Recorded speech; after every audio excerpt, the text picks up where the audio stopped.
Great, thank you all for being here today. Today we're here at Chaffetz Arena, where the City of St. Louis, in partnership with Missouri State Emergency Management Agency and St. Louis University, has set up a disaster assistance center. We have more than 30 organizations that are scheduled to be here over the coming 3 weeks to offer help with things like legal services, food supplies, pet supplies, mental and physical wellness, housing resources, utility assistance, and so many more. There's just so many folks that are coming to the table to offer assistance here. We're so grateful. I'm so grateful to all these organizations, of course, to St. Louis University for hosting us. And I also want to send a special thank you to Uber, who is offering free rides. We know that this resource is outside of the impact zone. We needed a place that was big enough to house the large number of resources that we want to be able to offer the community, and Uber has really stepped up to make sure that folks can get here for free. You can take advantage of this help by using the promo code STL Relief 2025. That's all one word in all uppercase on the Uber app. Registering in advance will allow you to make sure you have an appointment so you don't have to wait in line. You can sign up at the city's website, stl-mo.gov/tornado/DAC for Disaster Assistance Center, or by calling 211. Walk-ins are absolutely welcome, of course, but that registration in advance allows you to make sure you don't have to wait in line.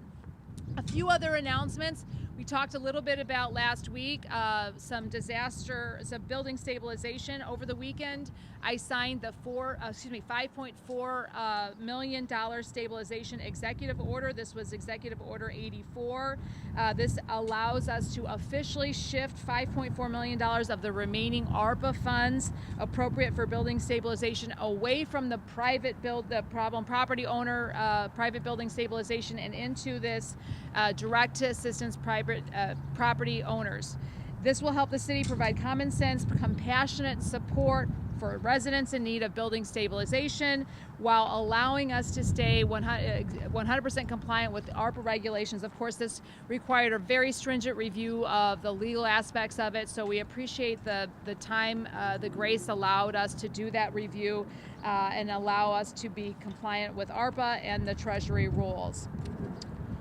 A few other updates we have. We'll be, of course, on that program, issuing an RFP for contractors. So many contractors have been volunteering their time for the last 3 weeks to help folks stabilize their buildings. We want to encourage each and every one of you that has been volunteering to look out for the RFP as we issue that so that we can start paying contractors for the work that these residents need. So please look out for that. That'll be upcoming on our contractor registration portal. We also want to make sure residents know, if you have signed up for assistance through 211, the crisis cleanup, community needs assessment, you are already on the wait list. So once those contractors are identified and those funds start flowing, we will be contacting you. You're on our wait list. If you want to sign up and haven't done so yet, check stlrecovers.com for updates on how to submit an application for new requests. We've been getting a lot of questions about demolitions. We are starting that process. As the demolition begins, we're considering this to be phase number 1. This will work exclusively on the following property types only. Number 1, LRA vacant properties. These are properties that the city owns. We will be activating a demolition process on unstable properties that are owned by the city. Number 2, privately owned but vacant condemned buildings. These are buildings that were condemned and vacant prior to the tornado. We are only addressing those buildings that were vacant and structurally condemned by the city of St. Louis prior to the tornado. If they are now presenting a clear and present danger to the community, we are looking to take those down. And number 3, compassionate demolitions. These are for private buildings that the owners have recognized they have been damaged beyond repair. They are in need of assistance to take those buildings down, and we are accepting applications for owner-initiated demolitions on private buildings that may or may not have been condemned or vacant prior to the tornado. We are not, under any circumstance during this phase, taking down anybody's building that was not condemned before the tornado without expressed and requested assistance from the property owner. So if you own or live in a building that has been very badly damaged, please do not worry. We are not coming in and taking down your building right now. This is phase one, and we're going to be focused on those that were previously condemned and vacant prior to the tornado. We have sources, pretty significant sources for those demolitions.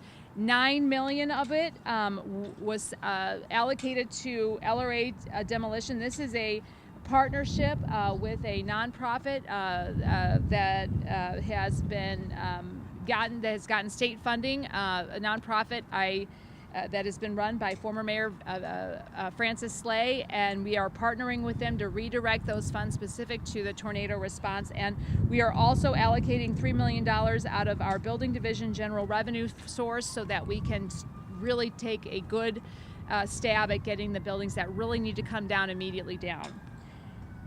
And lastly, I just want to talk a little bit about our response in general.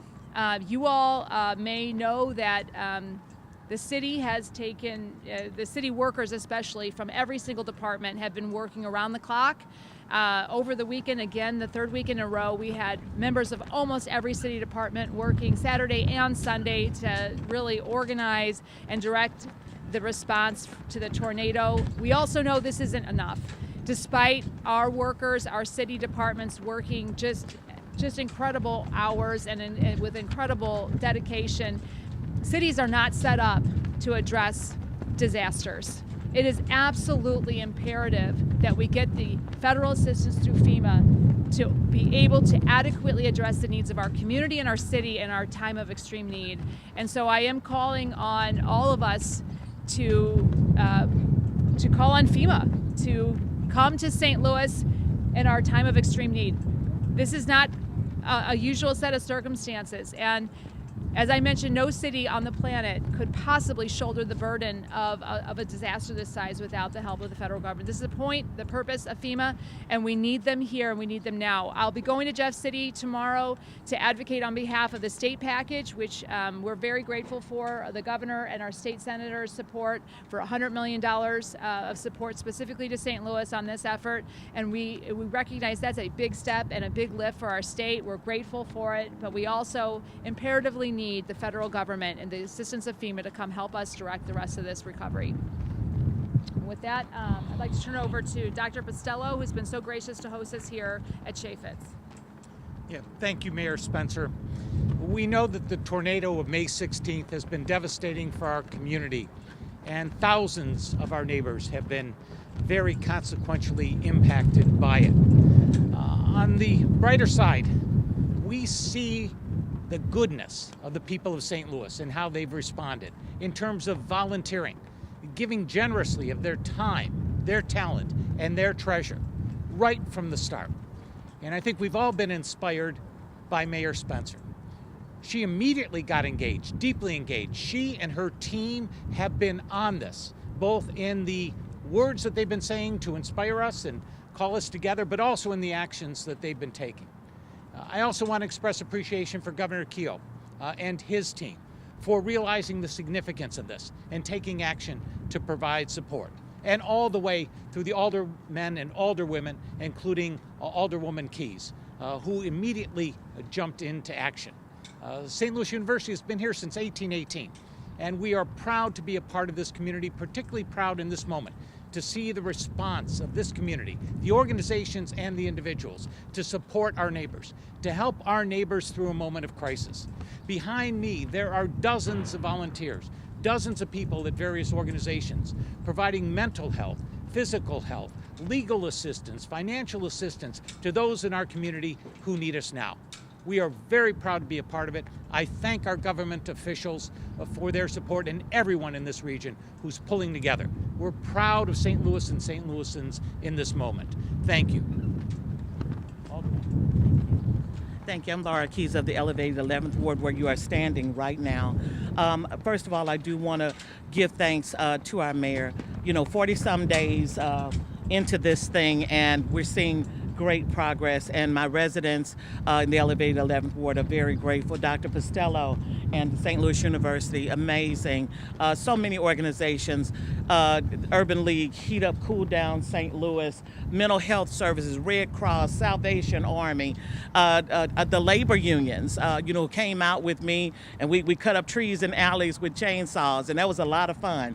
And so everybody is doing everything that they can do. And you know what's great is that when I have people who say, is there something else we could be doing? And I can't think of another thing. So I think we are on the right path, but we definitely do need the assistance of FEMA, and we needed it when the storm happened. And so we are, I don't know how many days in, but we need that assistance to really get the ball rolling, to clean up these devastated areas, and to begin to make our communities whole again. So thank you all so much for everything. Our city workers, don't want to forget those guys. They worked with us as we were cutting up trees and alleys from forestry and refuse, and these guys are working so hard. And so I just want to be grateful and lift up how grateful we all are for the assistance that we are receiving. Additionally, I'm going to ask people to please utilize the resources that have been mentioned by Mayor Spencer. We can't know your needs if you don't tell anybody. I got a call yesterday afternoon from a lady saying no one had checked on her, and I said, well, who did you call? Anybody? She hadn't called anybody. So you've got to communicate what your need is so that need can be met. So it is really important. Please pass the word. But the other thing I wanted to ask is that for people to please give each other some grace. Please begin to be kinder to each other and realize that we are all going through storms, and storms that don't have anything really to do with wind or rain. And so with every storm that everyone is going through, just remember that you're not in this alone. We are with you. Thank you. My worst position in life is following the alderwoman after a speech. My name is Adam Pearson. I'm the director of the Department of Human Services for the city. I am here today with a number of these organizations to facilitate the DAC, the Disaster Assistance Center. This couldn't be possible without the assistance of the volunteers in the community, all of the organizations who have stepped up to offer services, those we know about, those we don't know about. I think the damage of the tornado was so severe that it really does take a community to come together and begin to rebuild. And we can't start rebuilding until we know exactly how we can help folks. And so just to reiterate from what was said before, if you were affected by this tornado on May 16th, please register for the DAC. We want to see you, we want to meet you, we want to hear your story. Even if you don't know if you need any services right now, we still encourage you to come in so that we can have a conversation with you. It could be that you may need something that you don't know that you need. And so we encourage everybody to come through, sign up, get a chance to meet some of these vendors, and get back on a track to recovery. Very grateful for St. Louis University, for the hospitality, letting us use the building, the parking garage, the golf carts to get people back and forth. They really made this a very impactful and accessible event for the community. So I appreciate that. Thank you. Dr. Pearson, thank you so much. The amount of work that Dr. Pearson and his team have put into this effort, thank you. It's been incredible. We'll take some questions from any member of the audience. I'm assuming Elliot. Mayor Spencer, we've of course seen President Trump be active on a number of issues, but we have not heard the president say anything about St. Louis. Is there a possibility that the president will not sign this disaster declaration to give St. Louis the help it needs? It's our understanding right now our FEMA application is sitting at FEMA and hasn't made its way to the president's desk. And so our ask right now is for FEMA to move our application forward and get it before the president so that that it can be signed, that declaration can be made, and we can unlock the necessary resources. Let me put this into perspective for you. When the Joplin tornado occurred, FEMA was on site within 24 hours, okay, organizing the response. organizing the housing, helping to, the Army Corps of Engineers was assessing buildings and really running the response. This response has been run internally by a city that had a emergency management staff of less than 6. This is no way to run a disaster. We've come to the table. Every city department has stepped up to the plate and has been running on all cylinders ever since May 16th. And it's still not enough because no city can run a disaster without the help of the federal government. So it is absolutely imperative. We need their assistance, and we needed it the day of the tornado, but we certainly need it now. But the president already knows about this. Couldn't he just ask for the paperwork? I mean, we shouldn't have to wait for FEMA to get the... We do need FEMA. We need FEMA to act. The way that it works, the application has to go from FEMA to the president's desk, and we're waiting for that action to take place. But you're absolutely right. We need the federal assistance. When you communicate with FEMA, what do they say the holdup is as to why it hasn't been sent to the president's desk? There's still evaluations. I don't know the specific answer to it, but I will say we did have some FEMA staff on deck here working with us to make sure that the application that we were putting forward, both on the individual assistance level and the public assistance level, we're done in compliance, we're done well, we're done comprehensively. We feel very confident in our application. We feel very confident in our governor's submission to the federal government, and we are just waiting on FEMA to take action. When you mentioned Joplin, do you bring that up with them, and do they give any kind of explanation for the more lethargic timeline as opposed to Joplin and how expedited that was? Sure. Our conversations with FEMA aren't exactly the way that would be that sort of back and forth. It is an application. It's a very formal process. We are just aware of those previous set of circumstances. There was a different director of FEMA. There was a different government at that point, and things operated a lot differently. Look, I think at the national level, the question is whether or not disasters should be held by states and by cities, or whether it should be held by the national government. We are the poster child for why we need federal assistance when it comes to managing disasters. We cannot shoulder this alone. No city can, especially a city that has had so much of it destroyed, damaged so badly by a tornado that didn't touch down for a small amount of time. This was an 8-mile stretch in a mile wide at times. This was an incredible amount of damage that the city cannot shoulder alone. But I do believe we are the poster child for why the national conversation should go the way of protecting communities and being able to stand up and help communities who are experiencing extreme times of need. Obviously, the unexpected nature of this disaster derailed what you had planned for the first few weeks or months in office.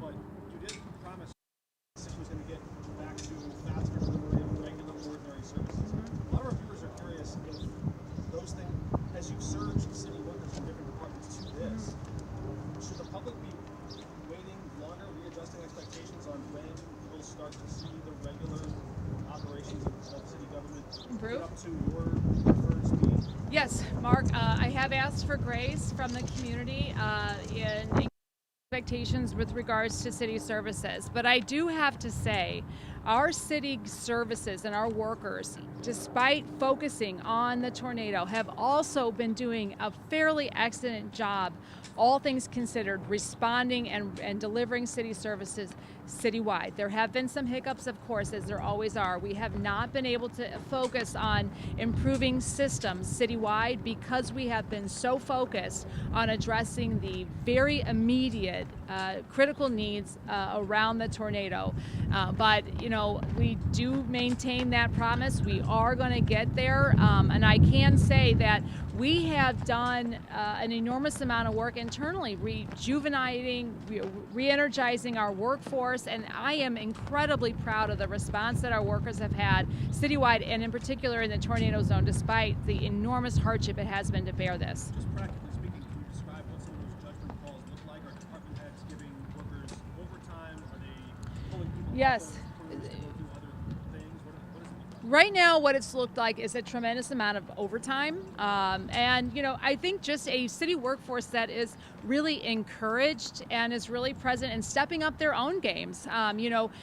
We when I declared the emergency state Friday evening, it unlocked departments from being, held down to traditional standards on hours and that sort of thing. So we were expanding the overtime that we were enabling our departments to allow their workers to do, giving them the ability to come in Saturdays and Sundays and work those additional hours for the overtime pay, and just really standing up our workers, standing with them, working alongside of them, and being present when they're showing up to job sites, and being extremely grateful and extremely encouraging of those workers who are, many of whom are impacted themselves. I think our workforce is incredibly grateful for the opportunity to serve their fellow St. Louisans. It's what I hear time and time again when meeting with our city workers. There's just an enormous amount of pride in the work we're doing, and I'm extremely proud myself to be a part of it. With you have currently around 110 people. How many people are you expecting to come out here? We were expecting a couple hundred on the first day, recognizing that we had very little time to get the word out, but we know that as the word gets out, the demand, the response will increase. That's what we've seen in previous disasters, and it's what is expected kind of in the disaster world, if you will. So we know today, just expecting a couple hundred, but expecting that to increase dramatically as the word gets out, and as we are being the resource people need and are looking for in the coming weeks. Do you have a handle on what that overtime amount looks like right now? And then second, do you see a future National Guard role now that they've wrapped up their initial response? The National Guard is wrapping their tour up here right now. We are continuing to evaluate whether or not the National Guard can play a role here in St. Louis, what that looks like. They are a resource that we can tap into. It is a resource that we do pay for, and so we've also been tapping all sorts of local resources on all sorts of fronts on how they may be able to better serve needs of contractors, fixing roofs, fixing people's homes, tarping things, the things of that nature, where there are more levels of expertise in other capacities. So we're continuing to evaluate that. We have the National Guard still embedded within our EOC, and we'll continue to check those needs. Your other question was the amount of overtime. The amount of overtime. We don't have that quantified. We are moving through the overtime and evaluating and tracking all of the manpower involved in the response in compliance with FEMA should we get it, expecting that we will get it, praying, hoping, and doing everything in our power to get FEMA. And that does require very, very clear reporting, very, very precise reporting. I don't have the figures right now, the reports on that, but we are continuing to track that and will continue to track that. And when we can, we'll be sharing that with the public. With the overtime, is there any concern about potential burnout from employees that are doing this for Sean, there's absolute. I am very, very concerned about burnout. Like I mentioned, yesterday the EOC is full. Saturday, this is every weekend. We just now today announced that we're going to be trying to shift down the hours from staying open till 8 p.m. every night to coming down to 6. These are our briefings start at 8 a.m. The EOC is pretty full by 7:30. I mean, people are truly working around the clock here. I'm very concerned about burnout, not only from the folks behind the desks, but the folks out in the field, and which is why it is absolutely imperative that we have FEMA assistance. These are the folks that can come in, that do disasters nationwide, that know how to. We are not reinventing. We are inventing the wheel here on how to respond to tornadoes. This is not something that the city of St. Louis or our teams have ever dealt with. Ever. And so we are doing an excellent job with the resources we have, but we truly need experts and the teams that FEMA unlocks. They don't just unlock funding to individuals, which, by the way, is critically important, especially to the un- and underinsured folks that we have in our communities. The direct assistance on housing, the direct assistance on food, those sorts of things are what FEMA can provide right off the bat. But they also provide an enormous amount of manpower and expertise on doing the short-term housing and doing those direct-to-consumer services that are absolutely needed in the aftermath of a disaster. The mass volunteer effort is evolving a bit. Some of the biggest community groups that had been out winding down some of those operations that people might have seen in their neighborhoods. With more of the focus shifting here out of the disaster zone, what message do you think that might send visibly to the people in the neighborhoods, and for any of those volunteers who might still be looking for other ways to contribute? Where do they go? How do they help? Sure. The volunteer efforts that you've seen very visible in the community are continuing. Many of them are going to continue. Their locations are shifting. We're partnering with all of those organizations to make sure that we still have a pipeline of direct assistance within community.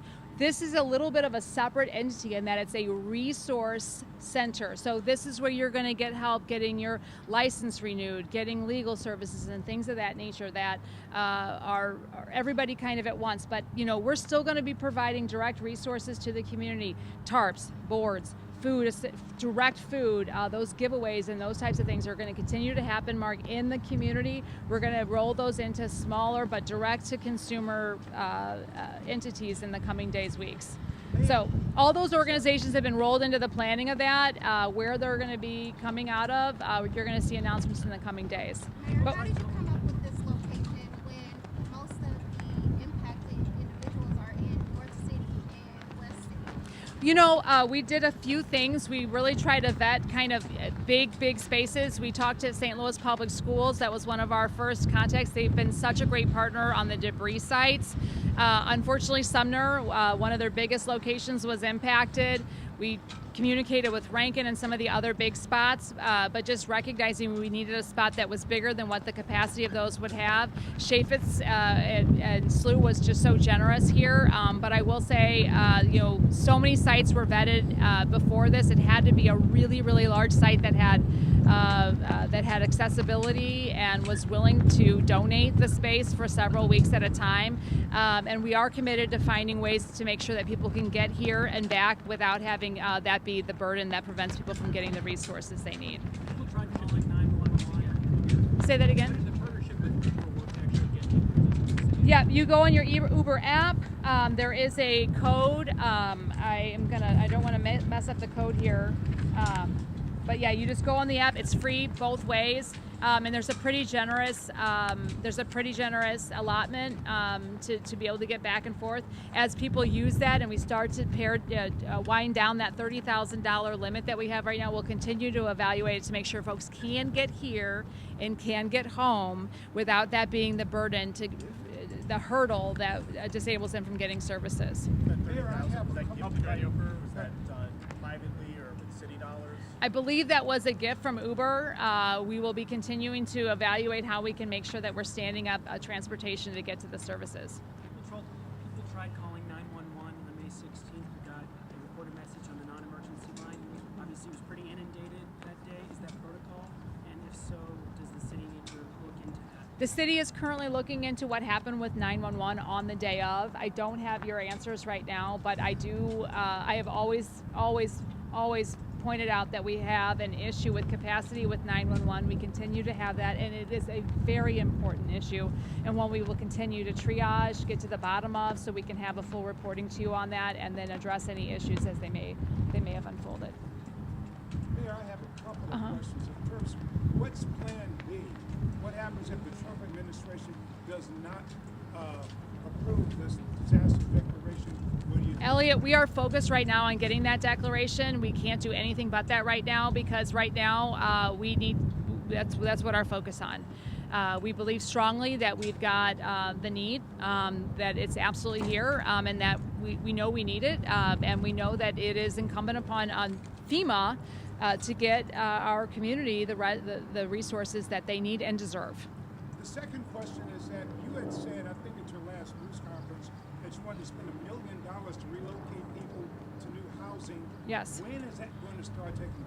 How's it going? We, the Board of Aldermen, put forward a bill last week, that Board Bill 31, that will allocate $30 million of the interest from the RAMS funds to tornado victims, $1 million of which has been earmarked specifically for relocating tenants and relocating homeowners that are now looking to be to relocate with a rental unit.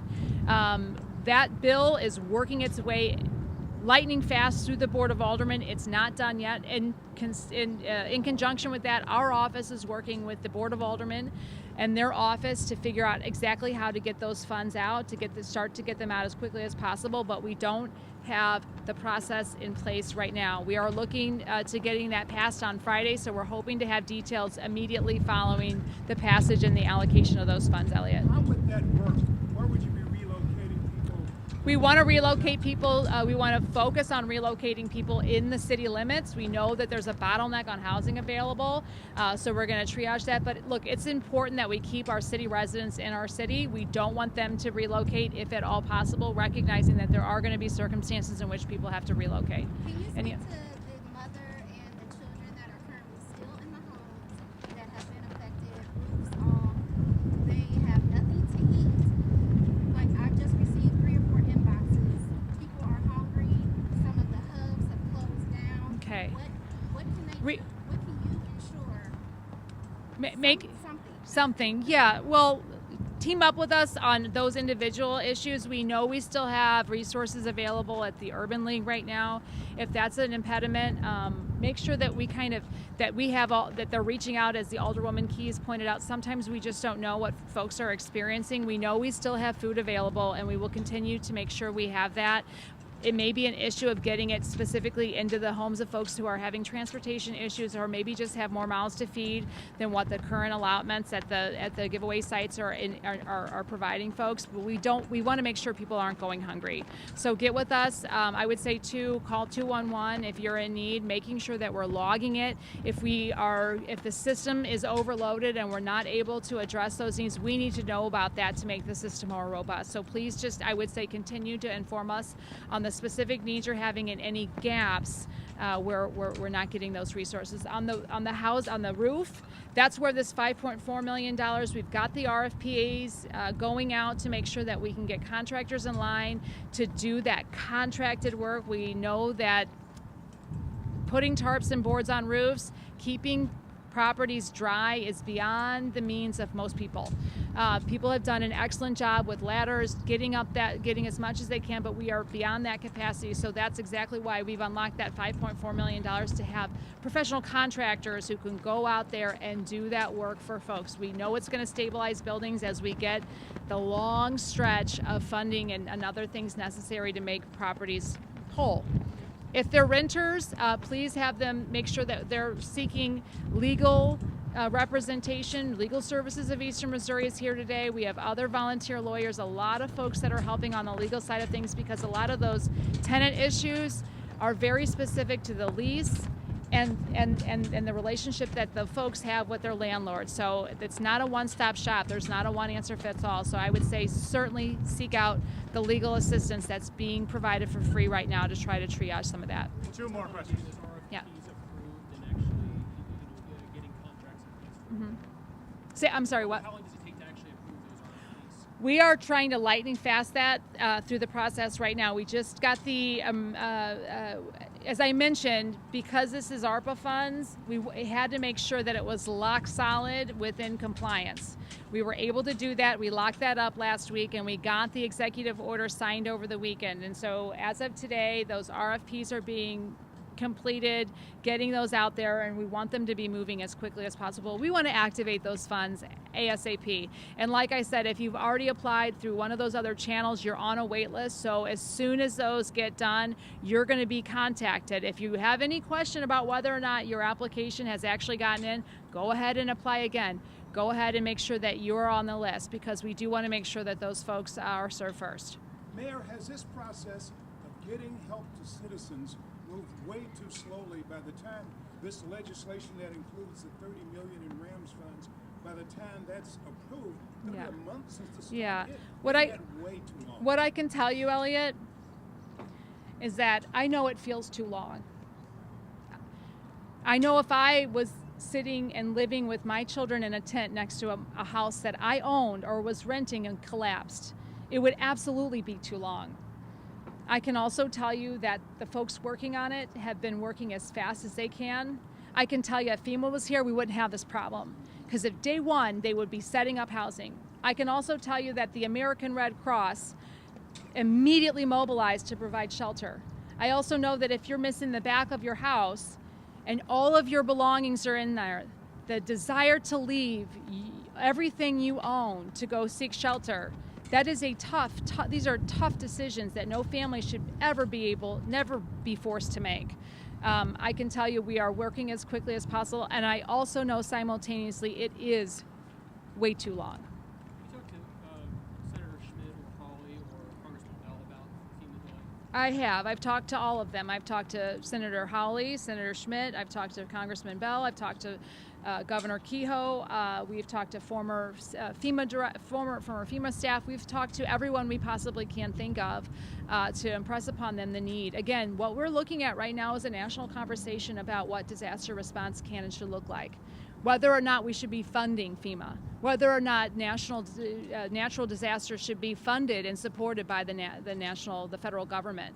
This is a fundamental question that America is asking and answering right now. And we are the poster child, in my opinion, for the imperative need for the federal government to come to the aid of communities who are in dire need based on unexpected and unanticipated circumstances such as a tornado. There's a disagreement there, though, because the president's former DHS assistant deputy wrote in Project 2025 to privatize the FEMA insurance programs and to shift the cost of all this stuff to the cities and the states. They don't want to fund this from the federal level. How do you persuade them? Do you want the Missouri delegation to be more vocal? Do you want the president to come see this for himself? Well, how I want to persuade them is seeing the plight that we're in right now, Mark. I mean, anybody can see that there is no way that a city could possibly shoulder the burden of addressing 10,000 buildings that have been impacted, thousands and thousands of families that are now left with their future completely unknown. If the federal government had the intention of shifting this, it can't shift something like this on the backs of cities or states overnight. There is no way. We haven't been set up for this. We aren't set up for this, and our community cannot be the guinea pig for how cities should suddenly be ready with a staff of five people to respond to a calamity the size of this tornado. Does it add insult to injury to see the White House's fast response to bullet riots in Los Angeles? What I can say right now is I remain hopeful and vigilant on getting the federal funding, and I will not take my foot off the gas. I want to follow up a little bit on what Mark had to say. Would you like to see President Trump come to St. Louis and see the damage for himself? I would welcome the president as well as FEMA staff to come and see for themselves absolutely the devastation that this tornado has caused our community. I'd be happy to take them on a personal tour. All right. I'll stick around, but I also want to see the resources. I encourage you all to check out what we've got going on here. And if you have questions, continue to reach out. We'll continue to do briefings. Yeah.